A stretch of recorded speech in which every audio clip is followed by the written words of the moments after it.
Right, hello and welcome back to the Clockend Taproom, and this is episode 2.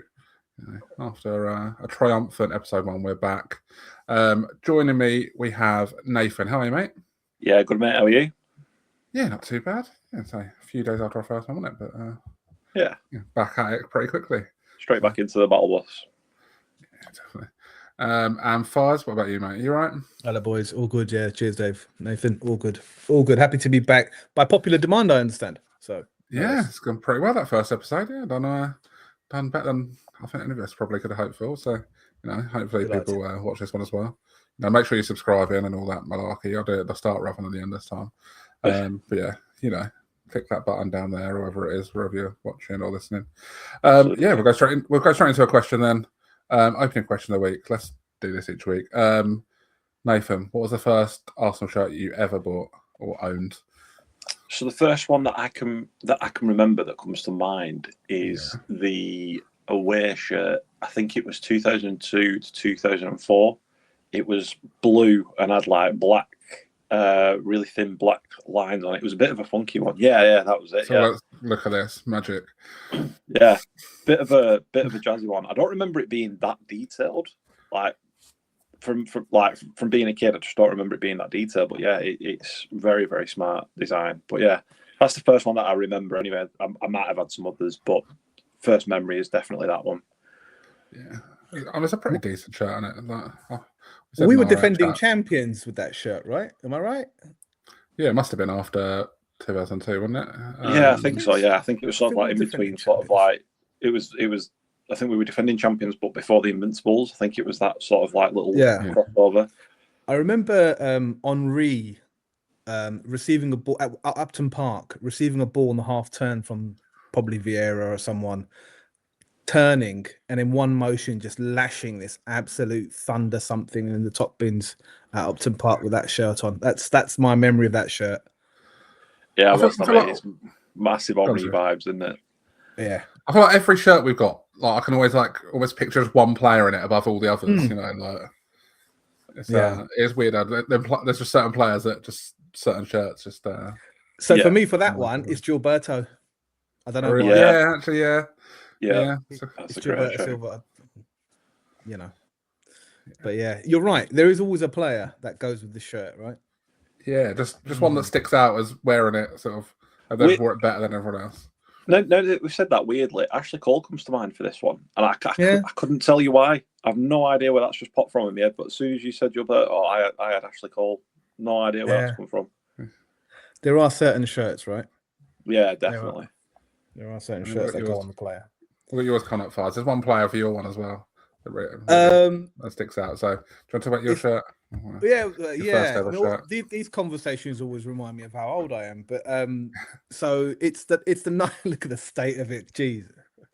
93-94 double cup winners. That's the shirt. There used to be a market in the Wembley Stadium car park, funnily enough, called Wembley Market, and I went there with my old man, and I just saw this shirt, and I went, Dad, has that got the cup embroidery on it? And he's gone, yeah. I've gone, can I have it, please? He's gone, all right. So a little bit of nagging, walking around, and he got it for me in the end. And first ever shirt, I remember it, and God knows where it is now. People don't respect my stuff, mate. So, but yeah, it's probably gone to a better home, hopefully. But yeah, it was my first ever shirt, and wore that with pride. I remember just going to school arguing with everyone that two cups were better than the league, being the league champions. Just the mathematics of it, which clearly now, I mean, I sound like a Liverpool. You'd rather be City, is that what you're saying? You'd rather be City. Yeah, exactly. Yeah, I've just been, yeah, exactly. 30 years later, I'm arguing with City fans, going, "You're talking rubbish, mate. Keep those cups; they're terrible." But yeah, football's all about, though, isn't it? Yeah. No matter what side of the argument on, you'll argue it. Exactly. Not like me to start an argument, boys. So who's the player that you guys think of, and then I'll tell you mine. Then. Well, this one for me is Merson. I think. I was going to say exactly picture Paul Merson in this one. We can say I don't know why. Yeah. Just one Kevin that really. Campbell. Kevin Campbell for me. Yeah, that's a good shout as well. Yeah. As soon as I saw it, I was the same as Dave. Like Merson just popped straight into my head for this one. Yeah. But what a great sort of memory to have for your first Arsenal shirt. You know, being in that market with your dad. You know, it's a real that's a real nice story to have. Yeah, it was. It's that way. If I talk to my dad about it now, he wouldn't have a clue. He'd be like, "What? When? What market?" Anyone that's got aging parents will tell you, like, you know, this whole thing on telly about people sitting down, were those original adverts, and they're sitting there going, "Oh, look, talking with my dad about the old times." My dad hasn't got a clue. He hasn't got a clue.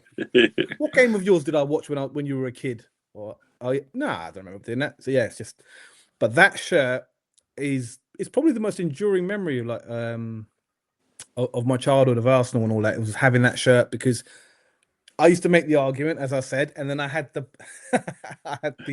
the cups on the shirt just to sort of back it up and rub it in everyone's face. But yeah, that's when all Londoners were deciding whether they were going to support Man United or Liverpool. So I decided to go with. I decided to stay with the local boys. But there you go. I feel like JVC is the sponsor for Arsenal. You know, even though I probably haven't been a sponsor for over 20 years, but pretty near 30 now, isn't it? Since they last were a sponsor. Yeah, but, I was very disappointed to learn that they only meant Japanese video company. I mean, I thought it had a fantastic name, but then JVC just meant Japanese video company.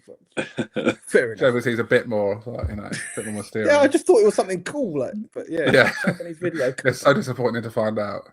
Mine's also what about yours? Mine's also JVC. Yours, yeah, I'll come on up. It's a classic. Look at that. That's a beaut. Stunning. All they try and do now is recreate this shirt, really, isn't it? This and the bruised banana every alternate years. They'll do something that's some sort of rip off of it. But yeah, I remember this one. Bergkamp on the back. Fantastic. It's the best thing about having a July birthday. I remember getting this for my birthday. Yeah, it would have been 95, which was pretty great shape. Amazing. I mean, it just weirdly, you don't see many of these in the games, do you? So much compared to some of the other like classic shirts that people wear. You see them odd now and again, but compared to like a bruised banana or some of these other ones, you see some of them a bit more. But surprised this one doesn't get a bit more of a run out for some people. Yeah, it's a bit weird that. Do you not think it's a bit weird? Like, because looking at that now, I kind of think like if an MLS team, for example, brought that out, we'd all be going, "What on earth is that? It's such an MLS shirt. It's so American and all that." But you look at that with in the time that it came out, the badge, the sponsor. For me, sponsors sometimes make a football shirt. You could have a really nice shirt and have a so for as an example, just going off topic a little bit.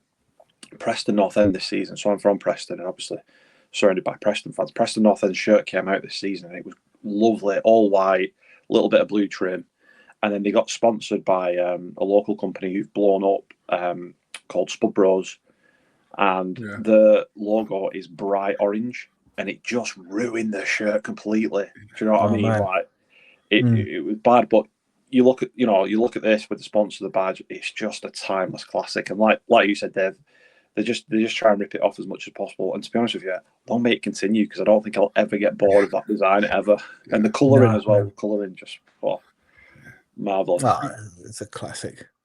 I think we had a good bunch of kits coming this year as well, haven't we? Yeah, I haven't actually got a picture of those ready to go, but the ones coming this year are pretty good. I think we've got. We were talking earlier, weren't we? I think Adidas have made some pretty good kits, haven't they? But I mean, for me, Nike will always be the kit, the Arsenal kit maker, really. But I mean, I'll be honest.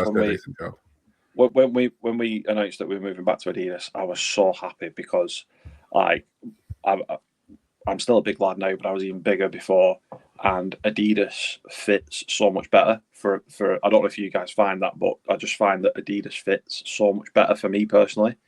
So when we announced that we were going to Adidas, I was like, brilliant, and I love all the Adidas shirts. I've got a bit of a collection of football shirts going on, and it is pretty much all Adidas. So when we announced it, I was over the moon. I was like, this is going to be absolutely brilliant. And to be fair, apart from maybe one or two, I don't think they've missed a beat since they've come back. I think they've all been fantastic so far.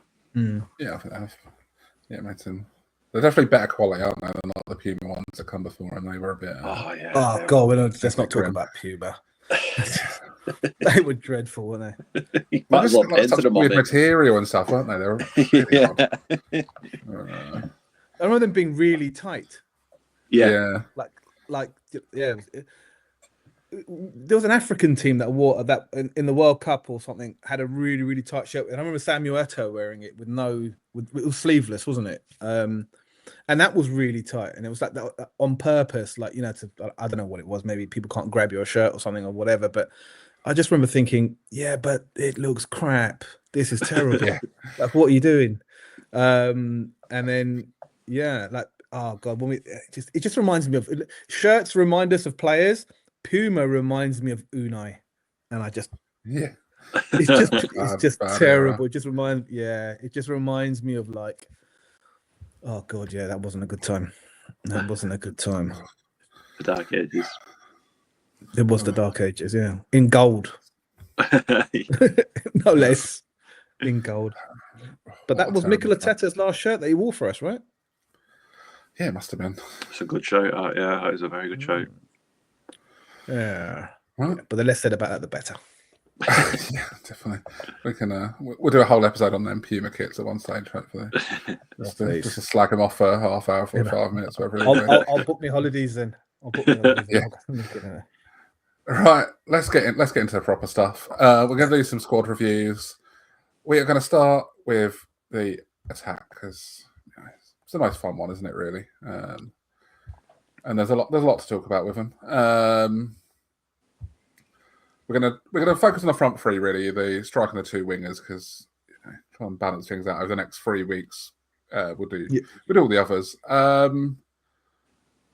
Let's start at number 9. Fize. Are Havertz or Gyökeres are they the answer? Either of those players, do you think, or do we still are we still searching for that player? I want to say that Gyokores, God, if both of them could be molded into one player, it'd be phenomenal. They are just the opposite of each other. Gyokores has got the first touch of somebody I'm not sure I can mention online, but there you go. It's a terrible first touch. But he's just got an absolute hammer on him. And we've grown up watching players like Shearer and stuff who just belted it from anywhere and it just went in. And you just feel like if Gyökeres gets on a run, you just batter it from anywhere and it will go in. And 20 goals in your first season, regardless of where it is. I mean, you can't really argue with that until he plays. Yeah. And then one bounces off his shin and you're like, oh God. Havertz, okay. It just indulge me for a second. Havertz, as a young player, was sensational at Leverkusen. It's crazy how different he is from that player, isn't it? Now, like it is unrecognizable. Unrecognizable. Honestly, he was sensational. Like people were talking about him being the best player in the world in a few years, Ballon d'Or type thing. He ends up going to Chelsea, and he becomes a 9. Okay. He starts playing a target man role, which I didn't get, and then obviously whatever, and he ends up at us. On his day, Havertz is unplayable. Issues with his fitness and issues with, I want to say work rate, but then he works really hard. I want to say speed, but then he's not that slow. So I don't know what it is, gentlemen. I don't know what it is. We're talking about 9. I will say this. The best striker at the club is, when fit, Gabriel Jesus. And he just can't perform anymore, unfortunately. And when he does, it's going to take him 5 games and we just don't have 5 games to give him before he gets fit again. When Gabriel Jesus came into the club for that 6 months before I think it was the Qatar World Cup, I hadn't seen a player as electric since Alexis Sanchez. He was unbelievable. Him and Zinchenko, when they first came in, Gabriel Jesus was amazing. And I just thought we'd sorted this forever. And I'm not sure now. What I really want Arsenal to do, lads, is I want us to buy a striker who we build our team around. And I just feel like that when we go from Havertz to Gyökeres, we're changing the way we play almost to suit them. So we're having to play differently for Gyökeres, differently for Havertz. And depending who's available, it just doesn't make sense for us. So the short answer is I don't think we're going to have enough to spend on a new striker unless one of them goes. If I had to pick one, I'll go Havertz. It's a tough one, isn't it? I mean, it's definitely someone. I think if you know there was a big offer coming through, I think you got to look at it, haven't you? Because I'm just not sure he is. I don't know. Because he does so well, but also he's so frustrating, isn't he? I think the Champions League final was just a perfect example of it, really. That finish was incredible. He looked good for a big spell of it, and then he just sort of disappeared for a while. And I don't know, when you need to hold up the ball, we couldn't do it. I don't know, just. Do you remember the header against City when we lost? The header against City, like that is Havertz. He'll have a good game and he'll miss a sitter and just score something unbelievable. And I don't know, lads. Like I said, it's just we're in a real weird period with our strikers. Havertz for the team is probably a better player because he holds the ball up, he brings people in, he's better, he can drop into midfield, etc. Gyökeres is obviously a superior finisher when he decides if he's got no time to think about it, he could just batter it into the net. But I don't know if we're gonna be the team that we aspire to be. I'm not sure either of them is the answer. I mean, no. Do you think? Look, because I've had this theory for a while that striker barely exists in football anymore. I think that they've almost disappeared out of football. That's proper number 9. And if they are available, well, if they even exist, they're probably not available, are they? You know, how many are there out there? So do you think, that striker we crave is actually exists, or is a realistic target? Yeah, you've touched on the point that I was going to make, which was there are no number 9s. Doesn't exist anymore. You'd say Harry Kane's probably the last one. Even as much as dropped deep, and he's changed the role. Don't get me wrong, but the only number 9 I can think of is him. Haaland, he's just a goal scorer, isn't he? Haaland, yeah, he's a goal scorer. He's not like a classic number 9. He's not in the Alan Shearer mold. He can play that. But that's not all he is. Same with Kane. I think Kane's the closest to a number 9 that there is. Don't get me wrong, I can't stand Harry Kane for obvious reasons. But I can't deny how much of a good player he is. Absolutely phenomenal player. Just because I don't like him doesn't mean that I can't see how good he is. But coming back to the Arsenal question, I think Gyökeres is the answer. But we need to play his game rather than playing the way that we are doing now. Gyökeres is the key. He is the answer. He will get you the like you said, 20 goals in your first season in the Premier League. Cup competitions, Champions League, blah blah blah. But 20 goals in your first, 20 goals in your first season, phenomenal. That's it is, very very good, and especially for us as well because we've struggled with that. If you look at our top goal scorers for the past couple of seasons, it's been very poor. But for me, I think the Arsenal problem is Arteta is terrified because the 2 seasons where we finished second to Man City, we were really good going forward. I really enjoyed watching us. We had that really good link up on the right hand side with Saka and White and Odegaard, where they were just like telepathic with each other. It was, we were tearing teams apart just on that one side of the pitch, and yet we still didn't win anything, and we still didn't get over the line. And that pressure just went up and up and up and up. And we saw this season that Arteta went a lot more defensive. Was very much sort of like, don't get me wrong, I still think that's our strength. In the team at the moment is our defence, and we've proved that. But I think there's a fear in Arteta to unlock the front of the team, sort of from Declan Rice forwards. I think until we do that, until we become a bit more braver, I don't really think it matters who we sign, because I think we're still going to play in a way that's not going to help the attackers. It's why Saka's not had the greatest season. Odegaard's not had the greatest season. Those two have had their injury problems as well. Let's not forget that. It's why Martinelli's not been able to come inside more, and it's why we've played Trossard, because Trossard will drop deep a little bit, and we don't play Martinelli because he's more attacking and wants to get right on that byline before he decides whether he's going to pass, shoot, whatever. Whereas Trossard will do it a lot earlier, and then you've got a man then ready for the ball to come back at you. So I just think, for me, Gyökeres is the answer. I think he's got it all. I think he can do it all. But we need to play his style of football to see the to see that happen. And I love Havertz, by the way. He puts a shift in. He scores goals. I don't think he's a number 9. I think he's like a 8.5. He's one of them players. What do you do with him? He's a good player, but he's not a great player because he hasn't got a one position. You look at great players, it's like they've got one position. You look at the classic example I always come back to, and this is Mason Mount. Mason Mount is a very, very good footballer, but has no position on the pitch. So what do you do with him? Like, wherever he goes, he'll do you a 6 out of 10, and that's it.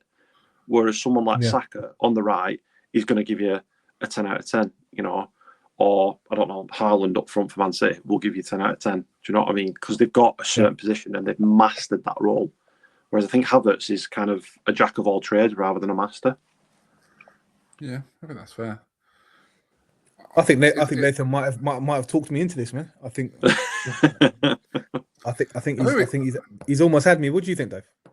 I think with Gyökeres, you have to play the most creative, like, three you've got behind him. You know, like, whether that's Odegaard, Saka, maybe Eze playing from the left or something, you know, like, something different. I just think, as you said, Nath, like, the style we play just does not suit him in any way. It's been, you know, you need him to just be in the box, just get on the end of stuff. You know how Van Nistelrooy used to be for Man U? He didn't do anything, did he, all game? No. You know, outside of scoring goals, really, for Man United back in the day. Yeah.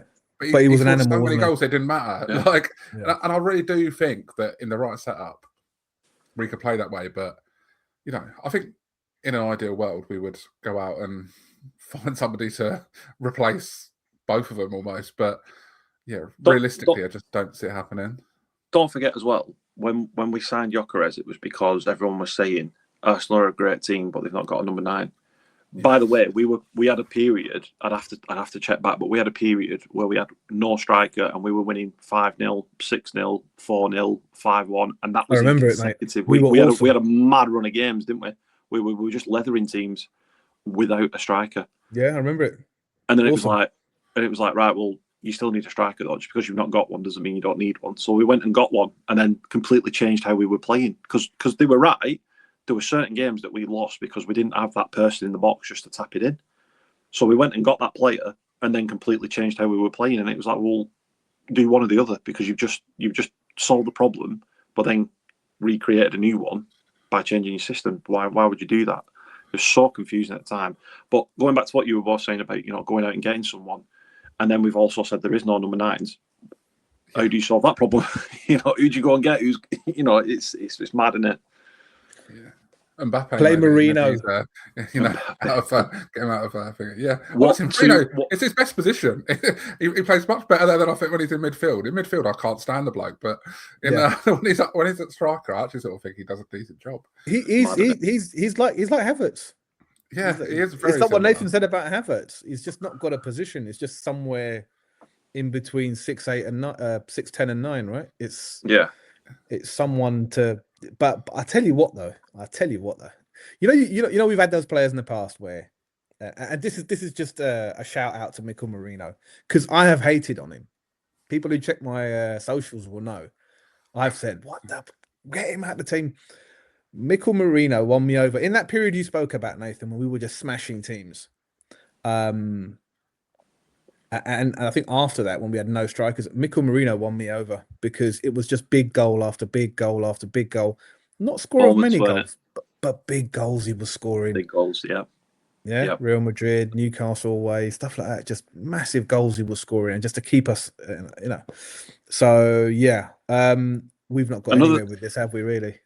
Another thing that you've just pointed on there as well. It's something that I mentioned in the first show.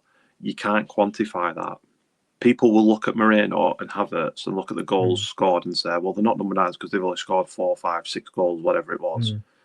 Go and look at them 4, 5, 6 goals. Go and look at what games they happened in at what time of the season. And like you just said, Fize, they were huge. They were worth 10 goals on their own. In those moments, at those moments of the season, those goals were worth more than just 1 goal. Do you know what I mean? And it's stuff like that. Again, nobody quantifies that. Yeah. You can't put a value on it. Yeah, I agree. Oh, well said. Do we see any like big outgoings from the attacking bunch? I mean, Nwaneri potentially. Anyone else? 1 year is the one who's sort of been touted. Well, what I've seen, but I feel like Arteta just sort of soured on him a bit, hasn't he? It just doesn't seem to. I don't know. He's still young, but I think Max Diamond coming through has absolutely took his legs away, hasn't it? A little bit. Just like who knew? You know, because 1 year it was what Max Diamond is now. 1 year he came through, and when Saka got injured, we were all a bit like, oh my god, what's going to happen? And then 1 year he came in, and we were like, oh okay, we've got another lad coming through, fantastic. And then Max Diamond steps up, and it was like, oh my god, we've got a guy who could be. You know, I don't like getting carried away because I think the media in this country ruin a lot of young players very, very early. I can't stand the way that they build them up purely so that they can knock them down again. But genuinely, Max Diamond just looks like a generational talent. You know, he just does. You can't escape it, can you? But I've never seen a player that young just look so comfortable on the ball against full grown men he's playing against. He's 16. Yeah, it's insane, mate. It's just absolute deadpan, isn't he? He's just dead. He's like, so no problem. He wants the ball. You know, he comes in. He doesn't look out of place in any way, does he? Which is just insane. I think it's what it's what Nathan referred to a bit earlier, and you know, we've seen players come in. I mean, Reece Nelson's a good example. He plays the same whenever you bring him on. He takes people on. He looks dangerous. And then there just isn't this kind of continuity or whatever he ever gets in the team for whatever reason. But Reece Nelson, everyone that speaks about Reece Nelson in the academy says he was the best that they'd seen at that level forever. And with Max Dowman, and I think this is akin to like things like I'm not comparing him to him, but I'm just talking about the moments. Sometimes the luck comes with it. Yeah, Max Dowman got on the pitch against Everton. We were 0-0. People remember the second goal, but he created the first goal. Yeah, he did. He crossed it to the far post. It bounced off someone and went in, and Gyökeres tapped it in. And I just think sometimes the moments go for you. And I've seen Nwaneri play, and I've got a feeling he's going to get another chance. Maybe not in the position he wants, because he wants 10, doesn't he? If I remember correctly, he's always wanted 10. I don't think he'll get it in that position, but I think he'll give him another chance. Actually, I think where we're going to see, sometimes I think with the transfer window, the positions you're linked with kind of give you a clue as to who we might move on. So there's no one, we're not being linked with anyone apart from Julian Alvarez, who's not coming back to England, lads. Come on, let's just face it, right? He's not coming back to England. He's won titles here. Yeah, he's going Barca. Barca doing the whole thing about not wanting to pay what someone wants and, you know, pulling some levers somewhere, I'm sure.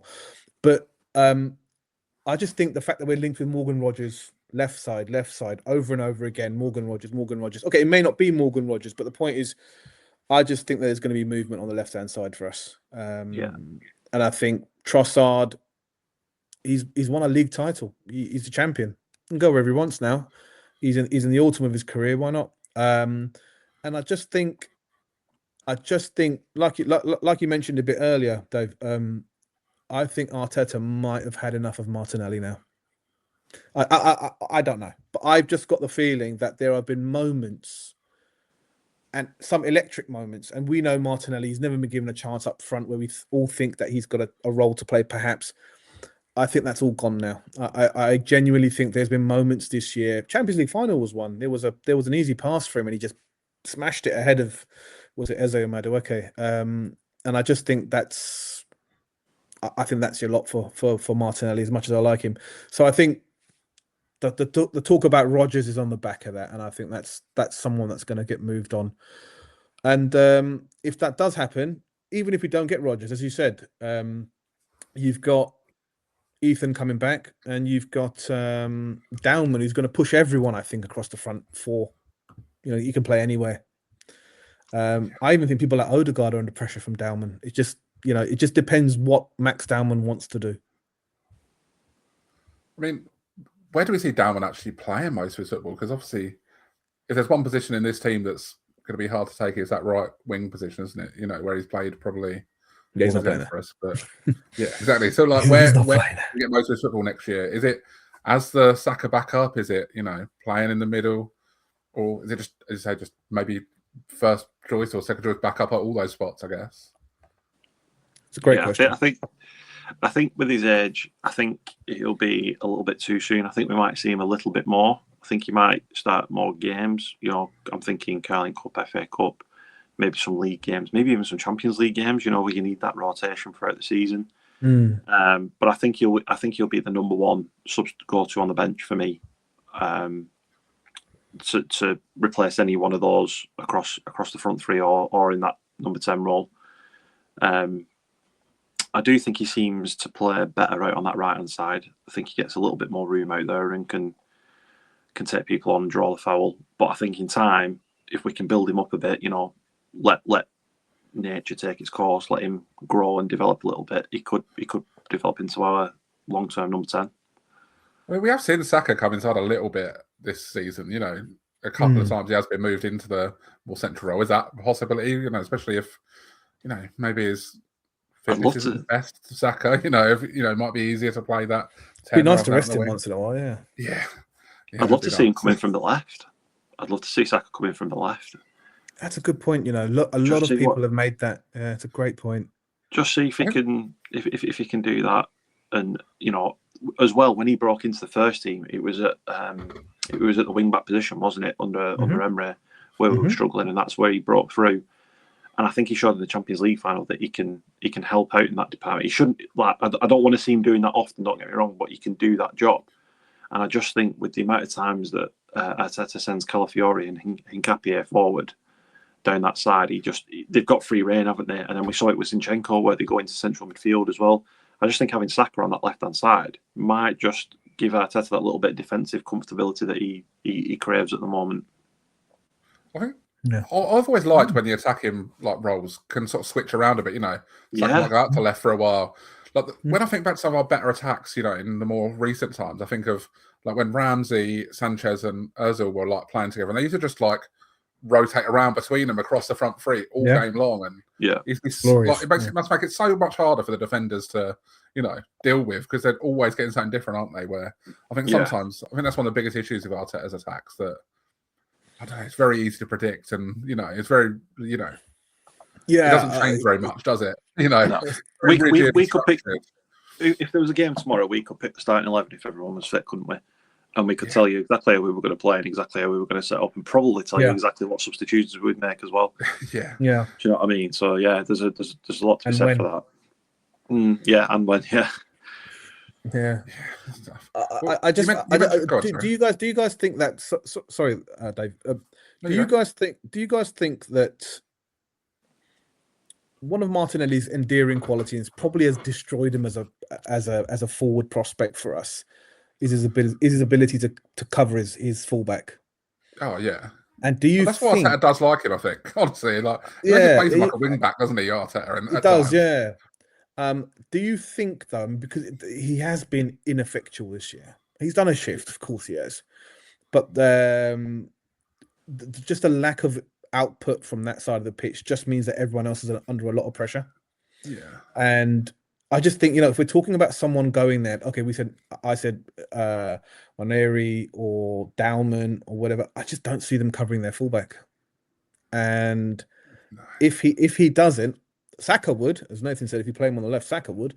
Would we look for someone like that again, or are we going away from that kind of because we've gone away from the inverting fullback, and we're kind of playing centre backs at right and left back, aren't we? Hincapié and Timber can both play centre back, right?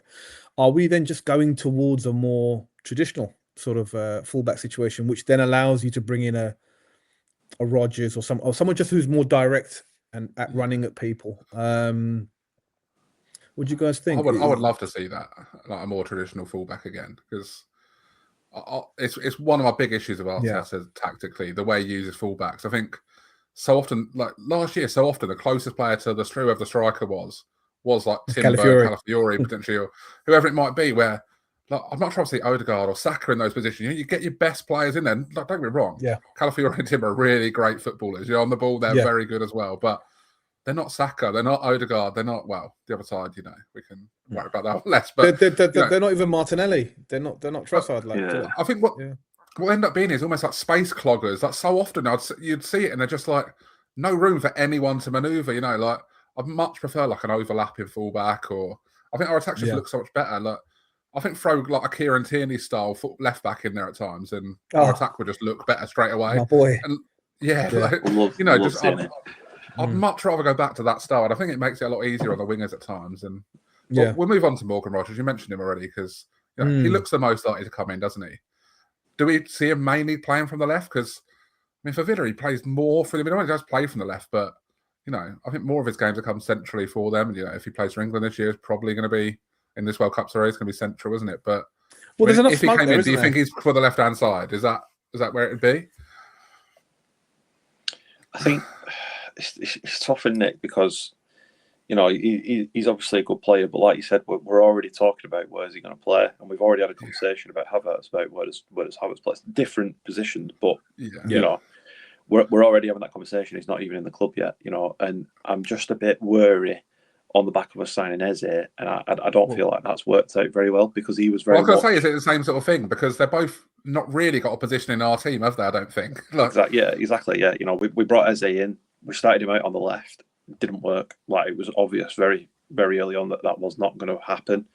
And now you're trying to shoehorn him into that number 10 and rotate him with Odegaard, and both of them seem to have suffered for it a little bit. They both had moments, but we're in a position now where we need more than moments. We need consistency.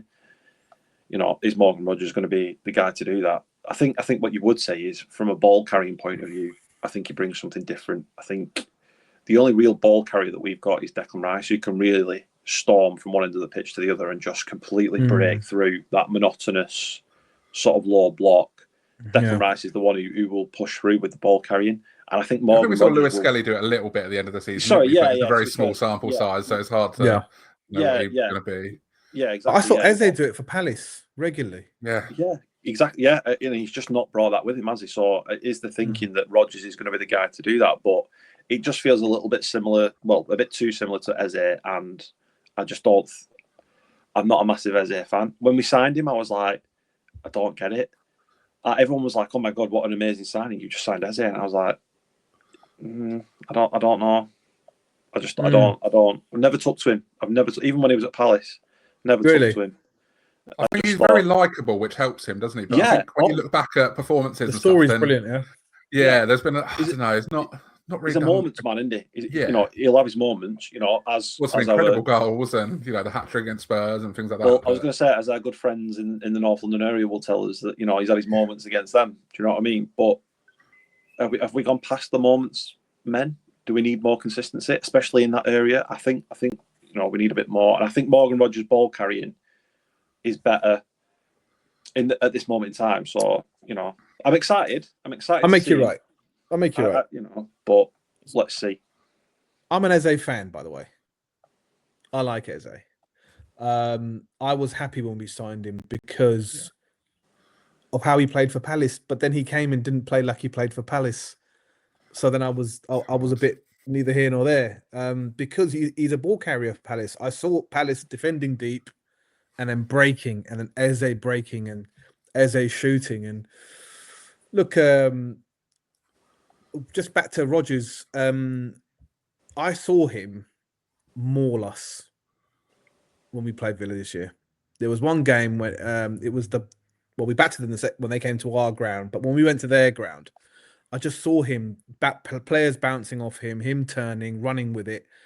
And then, as much as I don't like Aston Villa, I saw him scoring banger after banger every week. Now, that helps in convincing me that you're quite good. He was just putting it top bins whenever he felt like it. He was hitting free kicks and whatever, and I was just thinking, Now, I get the whole argument about where does he play. I don't think Morgan Rogers gets to dictate where he plays for Arsenal Football Club. I think Arsenal Football Club tell him where he's got to play. He's not Julian Alvarez or, someone who's going to come and say, I play here, and we're not that club anymore where we're just desperate to have you. So just tell us where you play sort of thing and we'll work around you. I just think that he gets told that, you're on the left and then you come in the middle and whatever happens after that. I just think having that directness back in the team, having someone, we've suffered from players suddenly losing their mojo and just not being able to get it back. Gabriel Martinelli, I'll keep going back to him. was sensational as a young player. He was jumping. You play him up front, he'd score a goal. You play him on the wing, he'd run past people. He was just sensational, and then it just became workmanlike for him. And I can't attribute that to anything. However, with Morgan Rogers, I just feel like there's enough about him to make that position his own. I think he's a good enough player, and if he gets the right kind of guidance, which he would at Arsenal, I think it's the right kind of move for him. It's a step up. I'm enthusiastic about the signing. I really hope it happens. I really think it's someone. Our left side is craving for someone. We're craving for someone to say that's where I play. And any kind of output from there, if we're talking about like 8 to 10 goals next year, we're going to be there or thereabouts. That's all we need. But what we want, Nathan referred to earlier, we just need more moments players. So when the other moments players don't have their moment, someone else can have a moment. And I just didn't see Trossard, to be fair, had moments this year, really important ones. West Ham being one of them, Sunderland as well away. I just didn't. Martinelli had one moment and he scored one goal this year. And I just think having another player top of his game, feeling himself, I just think that goes through the squad. And just reverting back to Eze as a final point, bringing Eze in perhaps done more for the team than Eze as a player did. If that makes any sense. Yeah. It was just a vibe that went through the team. It was, as Declan Rice and Bukayo Saka admittedly said in one of their post-celebration interviews, it was Eze that told the manager to calm down. You're putting too much, be easy on the guys and that kind of thing. So I think that whole kind of thing rubs off. Rodgers, I'm just looking at it technically and thinking he's an upgrade on what we've got. So, I'm all in. Fair enough. Right. One last question on this bit. I mean, if we had no additions to the squad, everyone's 100% fit. What's your starting front three, Fize? Who are you going with? I'm going with Havertz, Saka, and Eze on the left. Nice. We've got to find a way to get Eze and Odegaard and everyone into the team. So I'll go Eze on the left. Yeah. I'll be with you on that one. I think I'd struggle to pick anything but that, and just try and make Eze work with what we've got anyway. Because I think he can do it. Dave, look, if he wants to play for Arsenal, there's a space. Yeah, there's a space. I'll make it his own. Yeah, we can't disturb the right hand side of our pitch. Hopefully, Timber's fit, Saka's fit, Odegaard's fit. Don't interrupt that. Yeah, definitely. And Nath, what about you? That's it. I would go Saka. I would go with Gyökeres, and I would go with Martinelli. And the reason I say that is because the player's there, but we need to unlock him. We just need to unlock him and be a little bit braver and give him a bit of a license. So I think if we said with Rice and Zubimendi playing behind, and said to them too, if you can just hold back just for the first few games and let Martinelli get a little bit of confidence, use that pace. Because when he gets to the byline, you've got Rice rushing in with Odegaard and Saka rushing in from the right-hand side. Gyökeres is already in there. He will beat that man. He will get to that byline 9 times out of 10. He will beat the man and he will get the cross in.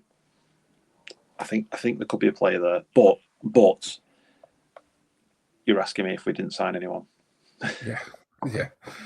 I think that left-hand side is the obvious place we need to do something, isn't it? And 100%, yeah. If we only have one big transfer this summer, that's the one it's got to be, isn't it? The left wing. I think so. Well, yeah. Go on. Sorry, Dave.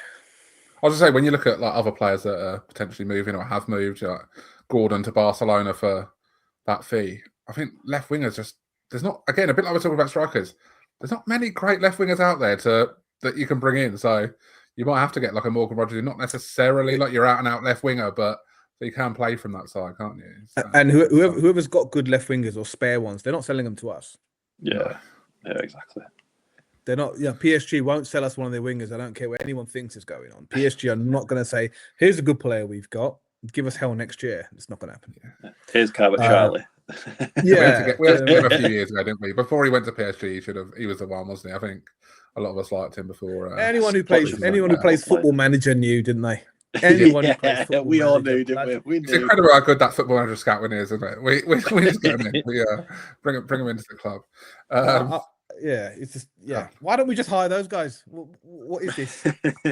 It's mad how good they are so often, isn't it? These like young players on there and stuff that end up being great. But yeah, pretty amazing.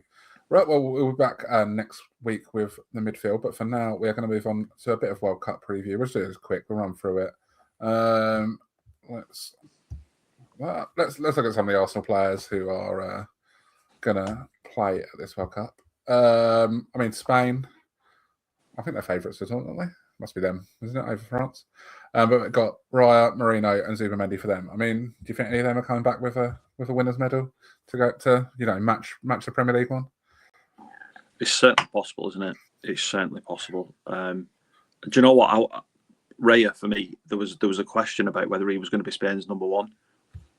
Why? I assume he is going to. I know he's their actual physical number one, but on his shirt. But I assume he is going to be the actual keeper, first choice keeper, is he, for him this tournament? I would hope so. I understand the argument for Unai Simon because he's been with Spain for a lot of success, and he has been the number one for a while. And I totally get that, and I respect him. He's a very good goalkeeper, but obviously with my Arsenal hat on, and from what we've seen, not just this season but the last 3 seasons, how is he not your number one? It baffles me completely that there's even a conversation to be had, and that's no disrespect to Simon because I think he's a great goalkeeper. Yeah. Agreed. I think Spain, just on the Spain topic, I think they're the best team at the World Cup. May not have the best individual players. I think France can argue that, a couple other teams, but Spain, for the last few tournaments, have been the best team. They play the best team football that you can play as an international group. Certainly from a technical point of view as well, I think. Yeah, that's kind of what I'm getting at. Yeah. Absolutely. They can take players out, put them in. They play the same, and they actually function more like a club in terms of the way they play. Whereas other teams have got maybe better players, but they just don't play in any kind of functional way, any kind of cohesion. The French are guilty of that. The French could have 2 teams at the World Cup, and they'd both be brilliant, and then just fall out with each other at quarterfinal stage, and that would be that. 22. They've got 22 great players if they want it. I think in the previous years we'd had Dutch teams that were like that, just couldn't get it together as a team. The Belgians famously had a golden generation which did nothing. So I think I'll make you right, Dave. I think Spain have probably got the best chance of coming back with a medal. My only concern for them is as it's been for a few years after David Villa and Fernando Torres. Have they got enough goals in them? Because everything else for them is fine. They defend well. They pass the ball well. Everything about them is good. Just have they got enough goals in them? And if they have, they might win it. Yeah, I think they got every chance. I mean, obviously we'll get back to players, but I mean the format this year. Do you think it lends itself to sort of more upsets in the knockout rounds? You've got to go through what is it? Last 32, last 16, quarterfinals, semi-finals. A lot of games, isn't it? You only need to have one off day, and all of a sudden you're out, aren't you? And, especially in the conditions I think we're going to see over there. There's going to be a lot of humidity. You're going to be very hot. Hot and humid is not ideal. Games in Mexico are not going to be good for many of these European teams, are they? Do you think we're going to see some upsets, or it's going to be more of the same old teams at the end? I think we always do, don't we? I think there's always like one team that everyone that outperforms, and there's always one team that massively underperforms as well. So I think just the nature of the tournament itself, whether there's 48, whether there's 32, whether there's 210 teams, you will always have that underperformer and overperformer. But a lot of people are saying they don't like the new format. There's too many teams. There's too many small teams who shouldn't be there. I am all for this. I am all in on this World Cup. I think it's going to be absolutely bonkers. It's going to be fun. We're going to see some new things. Just because teams are small and bad because they're a small nation does not mean it will not make for entertaining football. Look at Georgia and North Macedonia in the Euros. 2 of my favourite teams to watch in that tournament. They were brilliant to watch. It just because you're a small team doesn't mean you're going to produce crap football. Do you know what I mean? So I'm buzzing for it, mate. I think it's going to be great. Nice. we'll get back to the players then. So we've got Odegaard for Norway, Havertz for Germany, Trossard for Belgium, Gyökeres for Sweden. Any of them you think going to make a big impact at this World Cup? I mean, a couple of them have already scored, haven't they, in the warm-ups? Gyökeres, Havertz and Trossard all scored, I think, in their warm-up games over the weekend. So, Dave, Nathan, I hate to be the bearer of bad news, but it is the Germans. I think. It's going to be Havertz and it's going to be the Germans. They are going to just waltz through the group phases. Terrible to watch. And they're just going to get to the quarters and semis and everyone's going to have a problem with them because they're just going to be ruthlessly efficient. It's as tale as old as time, isn't it? Yeah. And when you look at that squad, it looks so weak compared to them old German sides, doesn't it? But you sort of know that they're probably going to have that great tournament performance, get through it, and all of a sudden, as you say, just pop up in semi-final somehow, and no one's quite sure how they got there. I remember their best player in one tournament. Was it South Korea when Ronaldo only had the front part of his hair? Was that the right tournament? Their best player was the goalkeeper. They got to the final. You know, it's the Germans again. Bless them. They're good at tournament football, aren't they? It's that mentality, and it's just that machine mentality. It's just just waltz through. No sort of. They never seem to have any issues, do they? You know, we were talking about France and Holland and Belgium sort of falling out with each other a little bit. You just don't see that with the Germans, do you? They're just like, we're here, we're gonna do what we do, and we'll probably get to the semi-finals. I mean, they've got a couple of players. They've had situations, haven't they? You know, especially recently in recent tournaments where they've lost the way a little bit, and but yeah, I kind of see where you're coming from with that. They've just got a feeling about them this year, haven't they? Where they're going to get back into that machine mentality, and once they start rolling, it'll be difficult to stop. Yeah, it's just, I mean, you know, again, it's just the Germans, and I think Havertz is genuinely. We might be 50-50 on Havertz, and you know, we've made a really good argument for Gyökeres to start over him at the Arsenal. No one starts over him at Germany. He is the number one guy at Germany, and I think, you know, having, was it Musiala for Bayern Munich and players like that, I think they've got as good a chance as anybody. If someone's going to knock someone like Spain out, it'll be the Germans. Yeah, that efficiency and that machine mentality is what could stop that fluid technical performance. I tell you what, watch out for Florian Wirtz as well, with a chip on his shoulder after a disappointing season with Liverpool. He'll want to prove it. It's not a bad shout. Yeah, defo. Well, we've got our South Americans as well. We've got Gabriel Martinelli, and Hincapié. They're all playing. I mean, Brazil. I think no matter what their squad looks like, I think, I don't know, just in my head, they'll always have a chance in a World Cup just because they're Brazil. You know, it doesn't. But I mean, is this a good Brazil team? I don't think it's a great one, is it? It's, no, Dave, you know what you're asking. They are rubbish. Yeah, they are rubbish. But in my head, Brazil will always be good. They could be bad for 20 years straight, and they'll still be. No, I agree. The World Cup, totally no matter what happens. Yeah, 100%. They could turn up with 10 dustbin men and trouble. It might be this year. It seems like. Yeah, but it's pretty much dustbin men and Gabriel. Absolutely. I think their best player, the best member of their squad's their manager. Let's see how far that goes. He's an awesome manager. He's not had that much time with them, but I don't know. I think that could take you somewhere in international football, can't it? A good manager, you know. Right. Yeah, I think I think the team was always, the Brazilian team was always about technical ability and vibes, all kind of mixed into this kind of cacophony of just pure elegance and amazing ability, and their own style, which nobody could replicate. And I think we're just kind of left with vibes now. There was a time when we watched Brazil, lads, and they had 5 Ballon d'Ors in the team. I've never seen it before in my life. There was a time when I could probably name the Brazil squad more confidently than the England squad because they were that popular and that good to watch. Awesome, weren't they? Yeah, I tell you what, though, you'd struggle to find a better centre-back pairing going into this tournament. Marquinhos. I know that's not what Brazil famed for, but I would struggle to find you a starting centre back pair better than them two.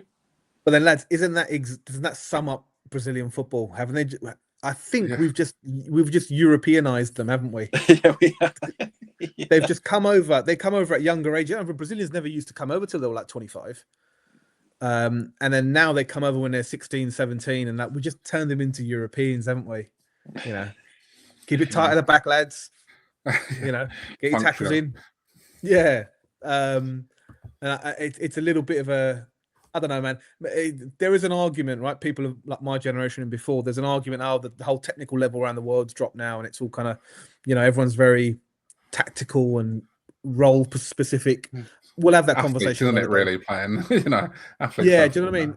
I mean, we'll have that conversation another day. But do you know what I mean? It's like there is that kind of, you know, you're micromanaging little roles in the pitch now, and it just.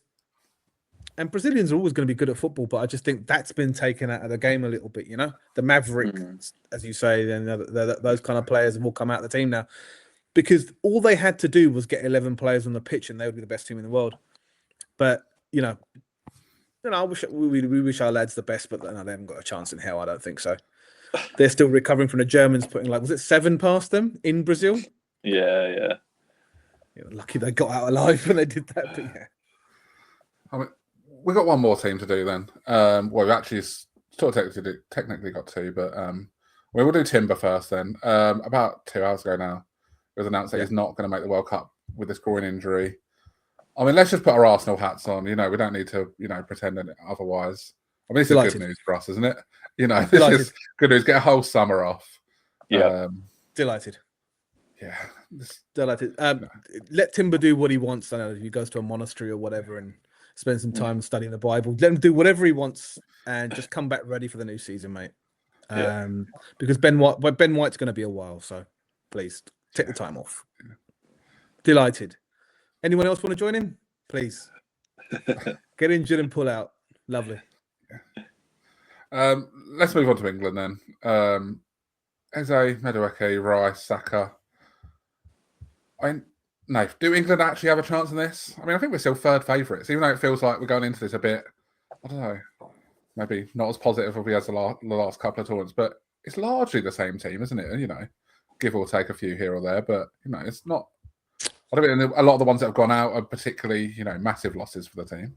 No, so I think for me it all depends on the opening game against Croatia. I think Croatia's our opening game, isn't it? Yeah. If we win that, I think we've got a massive chance purely based on the fact that we'll top the group. So I'm a bit of a nerd, and I've downloaded one of the Excel spreadsheets where, you know, you can put your own scores in and it maps it all out for you basically. Awesome. So I've done it where we finish first, and I've done it where we finish second. We finish second, we get knocked out by Spain. Yeah, we get knocked out in the last 16 by Spain. We finish first, we don't meet Spain or France until the final, I think. Pretty sure I've worked that out right. So what I've seen, the worst tie we'd have if we finish first is like Mexico in Mexico, isn't it? Mexico in Mexico, yeah, it would be. That'd be the bad one. Interesting, yeah. You know, in a World Cup, you've got to take that, haven't you, really? You know, there's worse things you could play. Yeah, absolutely. 100%. But I think if you want me to do it in a one-liner, the first good team we come up against knock us out. That's what I think. But if we finish first, I don't think we meet a team to knock us out until at least the quarter-final, and then it starts to get a little bit like maybe. I don't think we'll win it. I'll be honest. I think we've had stronger teams. I don't have a problem with this team that's been picked, apart from I think Jordan Henderson. Not quite sure about that one. He's a cheerleader, isn't he? I think it seems like.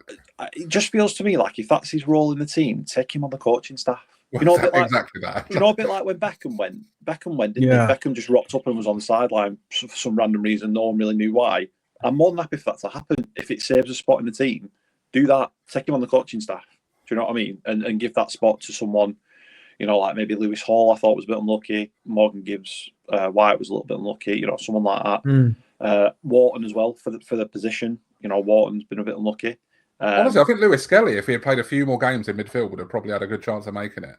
You know, as that versatile, he's better than Henderson positions. You know, that sort of, I think a versatile player in a World Cup squad can, you know, go a long way. You know, we always used to have Phil Neville or like Wes Brown. You know, these players that just play a few positions and, you know, cover. I'm not saying he would have got in. But I'd have liked to. Yeah. It'd been interesting with an extra month at the end of the season. Well, I think the other one as well for me was Jed Spence going. Don't get that at all. Doesn't make any sense. I think Lewis Hall would have been the one for me. I think he's had a phenomenal season at Newcastle. I really like him as a player. I think he's been very unlucky. But the rest of it, I haven't got a problem with. And people saying like, why is Ivan Toney gone? Well, Ivan Toney's just scored 32 goals in the desert, and we're going playing in those conditions. So yeah, I'd love to have him along. To be fair, and to be honest with you, nobody else other than Harry Kane has done really well in that number 9 spot, as we've discussed. Ollie Watkins turned it on towards the end of the season, but not long enough. And then the other one was bringing it back to Arsenal. Madueke, people saying like, well, why is Madueke going? And as frustrating as Madueke is when he comes on, I think what he's provided for us this season when he's come off the bench is energy and a bit of a bit of a spark, a bit of. Tuchel said that. He's just a bit of energy, a little bit of something different. He likes to take his man on. He likes to run at his man and say, right, come on, tackle me, put that foot in. We saw it in the Champions League final. Didn't go our way, but we saw it happen. Do you know what I mean? So I think for that reason alone, and the fact that we are going to need that energy coming off the bench in those temperatures, I think that's why he's gone. So yeah. If I agree, England got a chance. Or? Yeah, England have always got a chance, mate. We do produce some good players. I'm not sure. I think our best chance is if again, it's much like Arsenal. If Saka has a good tournament, England will have a good tournament. Harry Kane will always have a good tournament. He's a good player. I mean, we've got an amnesty on him now because he's gone to Bayern Munich, so I can talk about him now. But he's a good player, and he'll have a good tournament. I just think what you were alluding to. I think what Nathan was saying as well. Like it worries me that he's gone for a lot of tall, strong players, and I just think there was a few players now.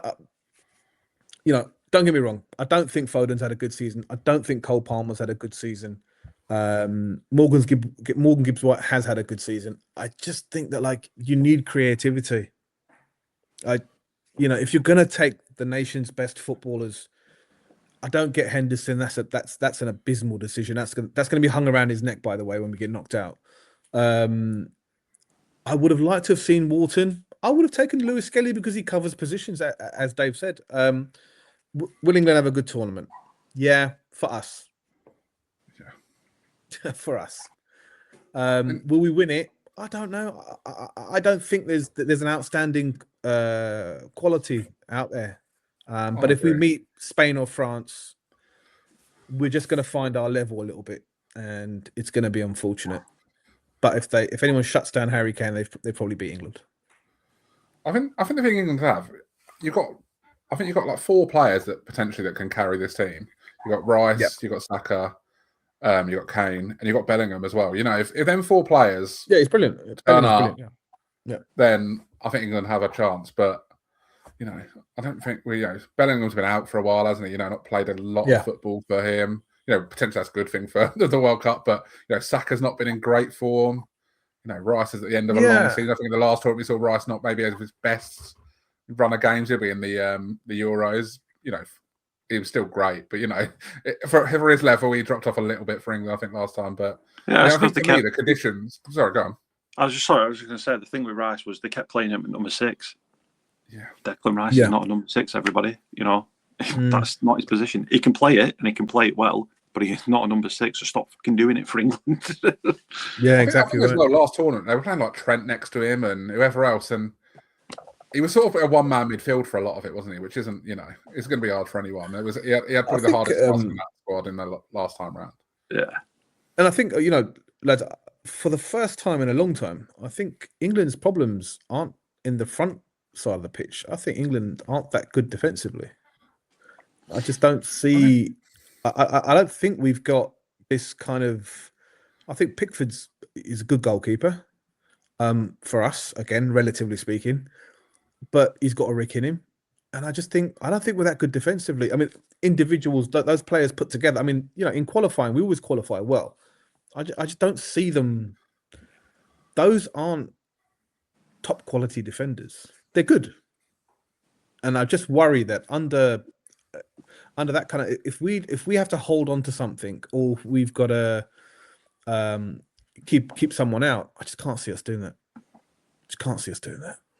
And I think that ultimately is probably why he's picked everyone that's like 7 foot tall and really strong. Like you said, even some of those fullback decisions and stuff, I think he's just gone down the route of just being safe. Yeah, it's interesting how it plays out. I think a lot of this World Cup is going to come down to a bit of luck of the draw as well. Like under Southgate, every tournament we had some crazy runs through where we didn't really play anyone great until like semi-finals and sometimes even the final. We got to the final without even playing anyone like more than sort of half decent. I think a lot of this is going to come down to a bit of luck. As you say, if we get on the right side of the draw and can maybe get a bit of a luck here and there, because I mean with the 3 teams going through, like guessing the knockout rounds is a bit of a lottery itself, isn't it? We're all teeing up Mexico last 16 or Spain last 16, whatever it may be. For all we know, they might have a bit of a dodgy group stage, and especially where 3 teams are going through, I think you might see some of these teams sort of taking it a bit easy in the group stage compared to other years. It's not that important, is it? The group stage, you only need. I think if you win one game, you're probably through, aren't you? But yeah, exactly that. Yeah, I just think conditions is going to play a big part as well. If we play in these hot, humid conditions with trying to go out and outrun and outwork the other team, it's not great. Which it seems that's the squad he's picked, isn't it? Which is outwork, athletic. Is a big.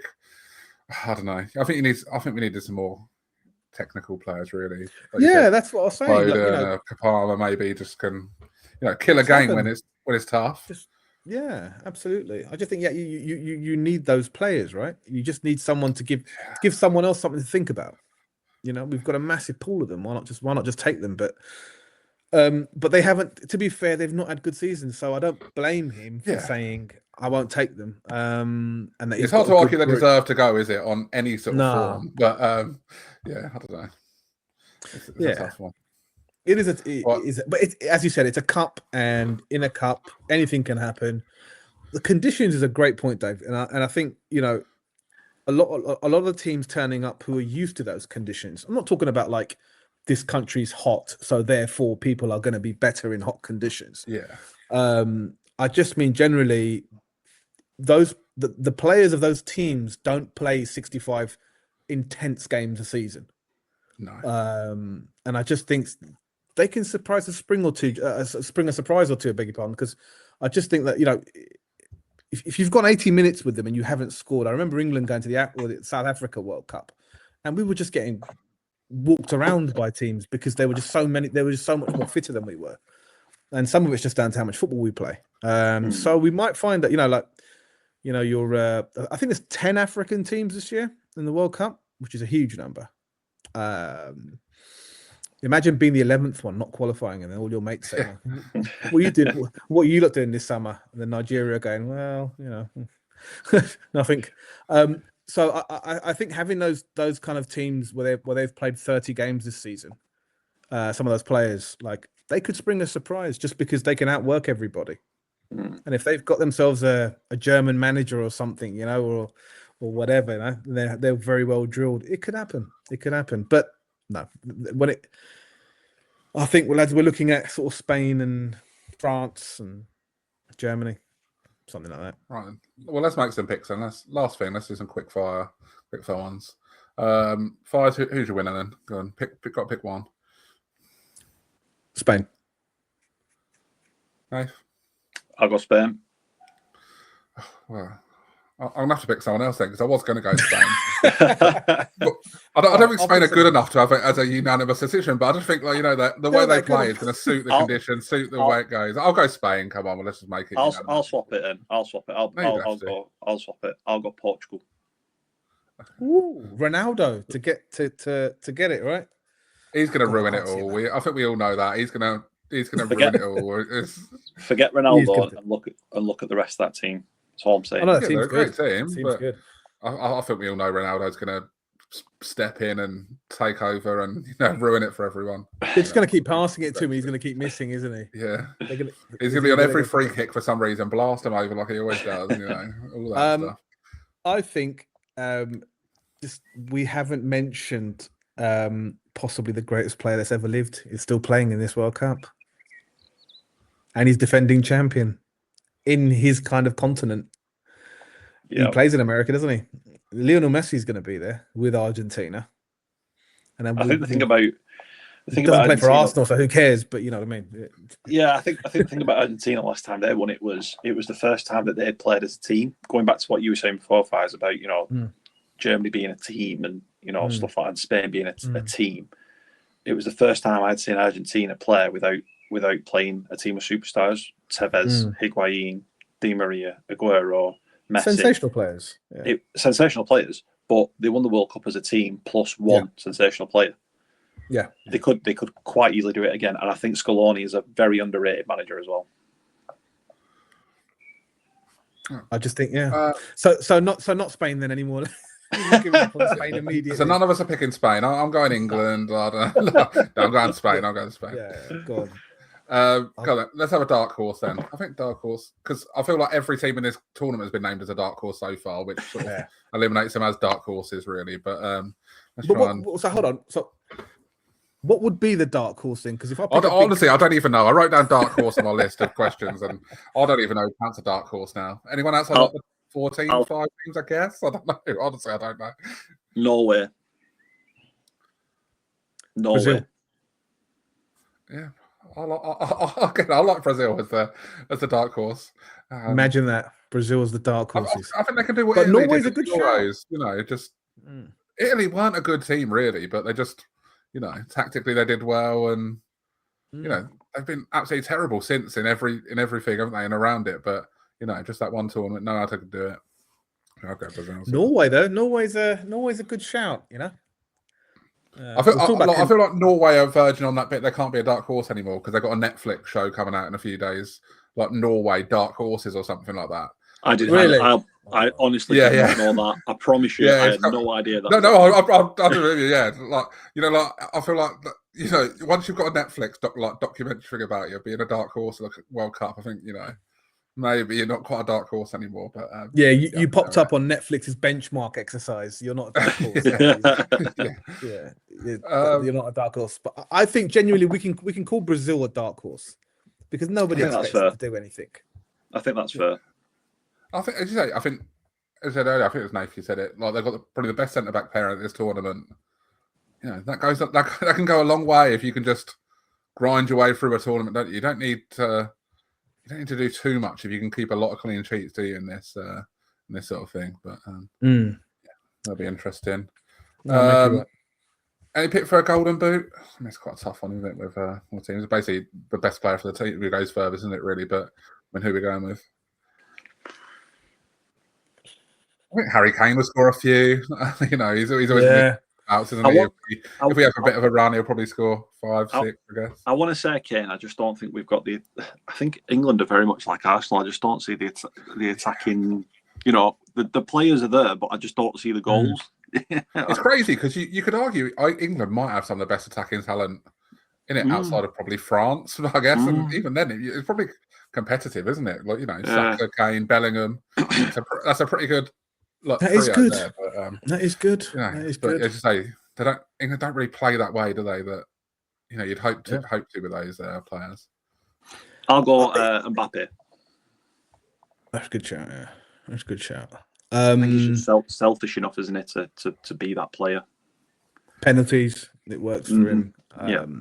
If they go all the way, I have no idea. I think it probably will end up being Mbappe, but I'm going to say Lautaro Martinez for Argentina. It's not the worst shout I've heard. If they go on a run, he's probably going to score a few, isn't he? That's kind of what I'm hoping, and then not hoping. But you could see it with like some of the teams in this group stage. You could see someone just like score 3 against someone, and they basically instantly become favourite, don't they? Some goals at times.